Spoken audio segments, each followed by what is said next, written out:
Welcome to your channel SM tutorials. बच्चों, आज हम क्लास 9th के चैप्टर इलेक्टोरल पॉलिटिक्स के बारे में आगे पढ़ेंगे।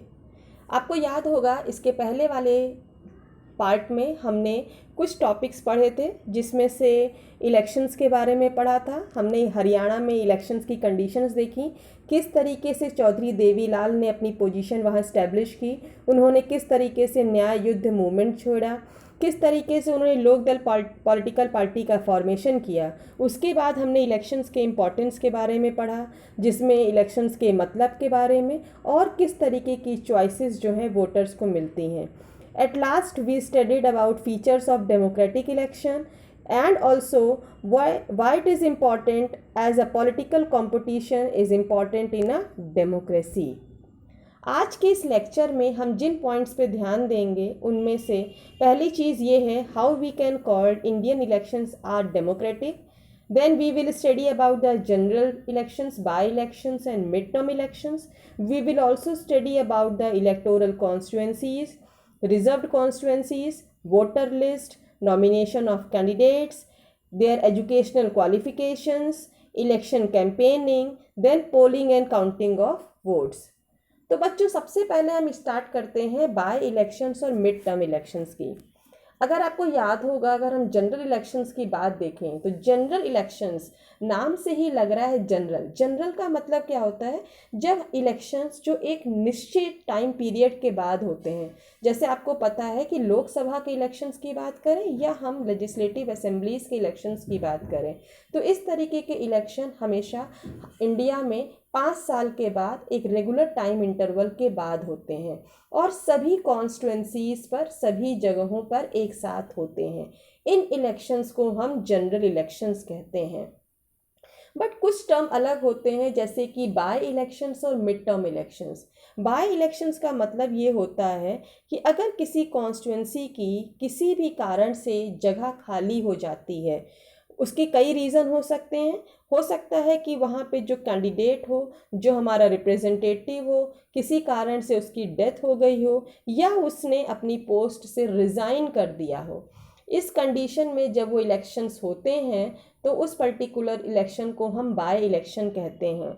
और जब हम मिड टर्म इलेक्शंस की बात करते हैं, किसी कारण से हमारी लेजिस्लेटिव असेंबलीज या लोकसभा की जो टर्म होता है वो अपना 5 साल की टाइम पीरियड पूरा किए बिना बीच में डिसॉल्व हो जाता है और उस टाइम फिर से सभी कॉन्स्टिट्यूंसीज में इलेक्शंस होते हैं, तो उसको हम मिड टर्म इलेक्शन कहते हैं। मतलब इलेक्शन का टाइम पीरियड 5 साल पूरा हुए बिना जो इलेक्शंस कराए जाते हैं उनको हम मिड टर्म इलेक्शंस कहते हैं। अब आपको इस स्लाइड में कुछ जनरल इलेक्शंस और बाय इलेक्शंस के डिफरेंस भी दिख रहे होंगे। एक मेजर कॉमन डिफरेंस जो हमें देखने को मिलता है वो ये है, जनरल इलेक्शन हमेशा 5 साल के बाद होते हैं और जब कॉन्स्टिट्यूंसी पे कोई भी कैंडिडेट हमारा इलेक्ट होता है तो वो 5 साल के लिए इलेक्ट होता है। बट जब बाय इलेक्शन की हम बात करते हैं, क्योंकि वो बीच में हो रहा है, किसी पर्टिकुलर जगह को खाली होने पर हो रहा है, तो वो उस पर्टिकुलर जगह, उस पर्टिकुलर कॉन्स्टिट्यूंसी के लिए होता है और जितना टाइम पीरियड बचा होता है उस टाइम पीरियड के लिए जो वहाँ पे कैंडिडेट होता है वो इलेक्ट किया जाता है। अब हम आ जाते हैं इलेक्टोरल कॉन्स्टिट्यूंसीज़ के बारे में। इलेक्टोरल कॉन्स्टिट्यूंसीज़ का मतलब होता है कोई पर्टिकुलर एरिया जहां से जो हमारे रिप्रेजेंटेटिव्स होते हैं वो इलेक्शंस के लिए खड़े होते हैं। ठीक है, मीन्स अ पर्टिकुलर जो हमारे कंट्री है वो अलग अलग पार्ट में, अलग अलग कॉन्स्टिट्यूंसीज़ में डिवाइडेड है और उसी के बेसिस पे हम कॉन्स्टिट्यूंसीज़ का निर्धारण भी करते हैं। इंडिया में अगर हम देखें, लोकसभा में हमारी 545 कॉन्स्टिट्यूंसीज़ हैं, जिनमें से 543 कॉन्स्टिट्यूंसीज़ के लिए हमारे क्या होते हैं, इलेक्शंस होते हैं। ठीक है, और जो मेंबर्स उस पर चुन करके जाते हैं वो हमारे मेंबर ऑफ पार्लियामेंट या शॉर्ट में जिनको हम MP भी कहते हैं। मेंबर ऑफ पार्लियामेंट या MP मतलब जो हमारे इलेक्टेड रिप्रेजेंटेटिव लोकसभा के लिए सेलेक्ट होते हैं उनको हम मेंबर्स ऑफ पार्लियामेंट भी कहते हैं। उसके बाद हम आ जाते हैं रिजर्व कॉन्स्टिट्यूंसीज पे। रिजर्व कॉन्स्टिट्यूंसी, जैसे आपको लगता है ना कि हम रिजर्व कर रहे हैं, कोई पर्टिकुलर पोस्ट किसी चीज़ के लिए रिजर्व होना, मतलब उस पर्टिकुलर सीट पे उसी पर्टिकुलर रिलीजन के, कम्युनिटी के या पर्टिकुलर ग्रुप के लोग ही इलेक्शन कंटेस्ट कर सकते हैं। जैसे आपको पता है कि हमारी कंट्री में कुछ कम्युनिटीज़ बहुत अधिक बैकवर्ड हैं, जैसे शेड्यूल कास्ट, शेड्यूल ट्राइब्स, इस तरीके से कुछ कम्युनिटीज़ क्या हैं, बहुत अधिक बैकवर्ड हैं। तो उनके अपलिफ्टमेंट के लिए, उनको बाकायदा इलेक्टोरल रिप्रेजेंटेशन दिलाने के लिए हमारी कॉन्स्टिट्यूंसी में, हमारे कॉन्स्टिट्यूशन में कुछ पार्ट या कुछ क्लॉज इस तरीके से जोड़े गए हैं जिनके हिसाब से कुछ पर्टिकुलर कॉन्स्टिट्यूंसीज जो होती हैं वहाँ पे कुछ पर्टिकुलर कम्युनिटी के लोग ही इलेक्शन के लिए खड़े हो सकते हैं, और वो सीट हमारी रिजर्व कॉन्स्टिट्यूंसीज कहलाती हैं। अब जैसे आप देख रहे हैं जनरल इलेक्शंस के लिए जो हमारी 543 कॉन्स्टिट्यूंसीज हैं, उनमें से जनरल कैंडिडेट हमारे 412 खड़े हो सकते हैं, और जो रिजर्व सीट शेड्यूल कास्ट के लिए निर्धारित की गई हैं वो 84 है, और शेड्यूल ट्राइब्स के लिए 47 सीट्स रिजर्व की गई हैं, जिससे कि उस पर्टिकुलर कम्युनिटी के लोग उन पर्टिकुलर जगहों पर इलेक्शन के लिए खड़े हो करके पार्लियामेंट में अपना रिप्रेजेंटेशन शो ऑफ कर सकें। उसके बाद हम आते हैं वोटर लिस्ट, यानी जो वोटर्स होते हैं उनकी लिस्ट किस हिसाब से बनती है। आपको पता है डेमोक्रेटिक इलेक्शंस में जो भी हमारे इलेक्शंस के पहले एक लिस्ट प्रिपेयर की जाती है, और उसी लिस्ट के हिसाब से जो वोटर्स होते हैं उनके नाम का निर्धारण होता है।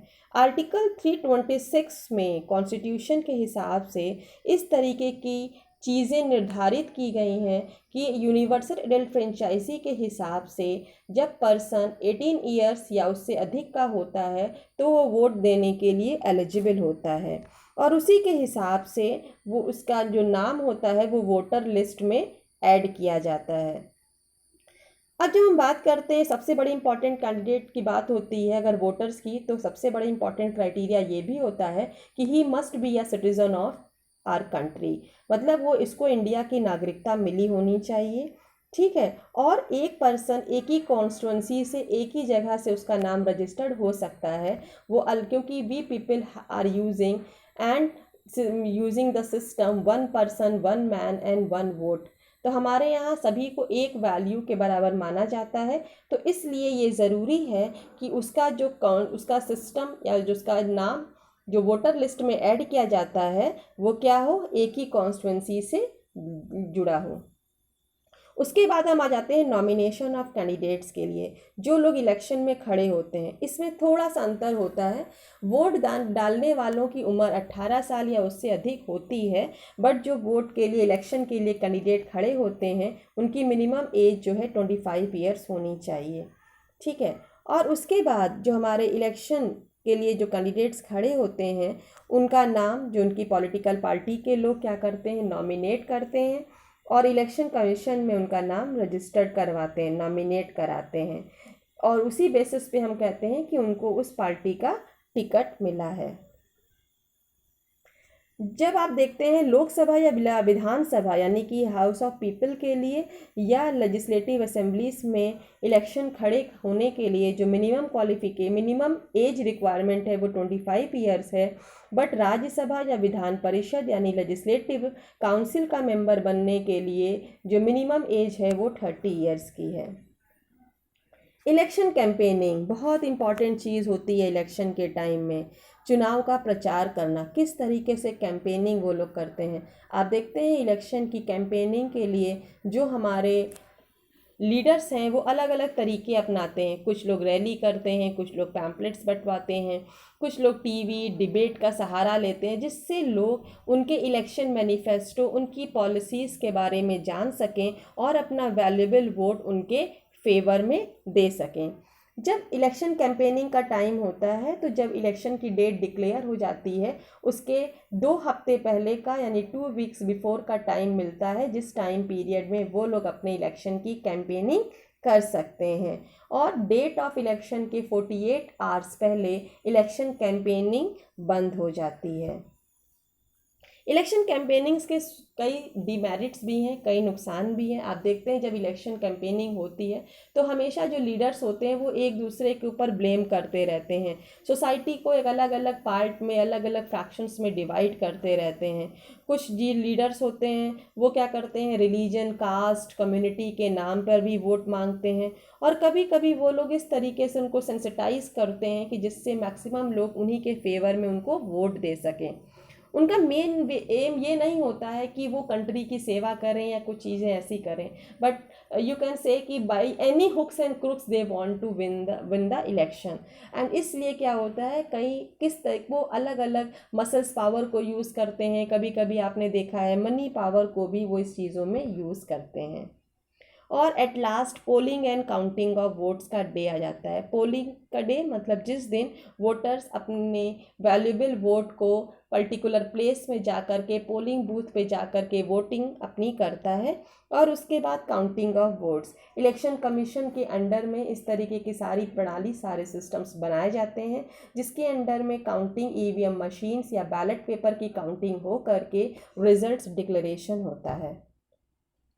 इस चैप्टर से कुछ इंपॉर्टेंट क्वेश्चंस बच्चों बनते हैं, जैसे what do you understand by the polling day, ठीक है। उसके बाद रिजर्व कॉन्स्टिट्यूंसीज, जैसे हमने ऑलरेडी पढ़ा कि शेड्यूल कास्ट, शेड्यूल ट्राइब्स को कुछ पर्टिकुलर प्लेसेस पे इंपॉर्टेंट यू कैन से कॉन्स्टिट्यूंसीज उनके लिए रिजर्व की गई हैं।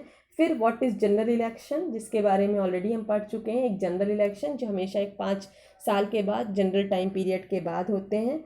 और who is the head of the election commission, what do you mean by the code of conduct क्या होता है, और इलेक्शन मैनिफेस्टो क्या होता है, और किस तरीके के मेजर फंक्शंस होते हैं इलेक्शन कमीशंस के इंडिया में। ये कुछ इंपॉर्टेंट क्वेश्चंस हैं जो इस टॉपिक से बनते हैं और अधिकतर पूछे जाते हैं।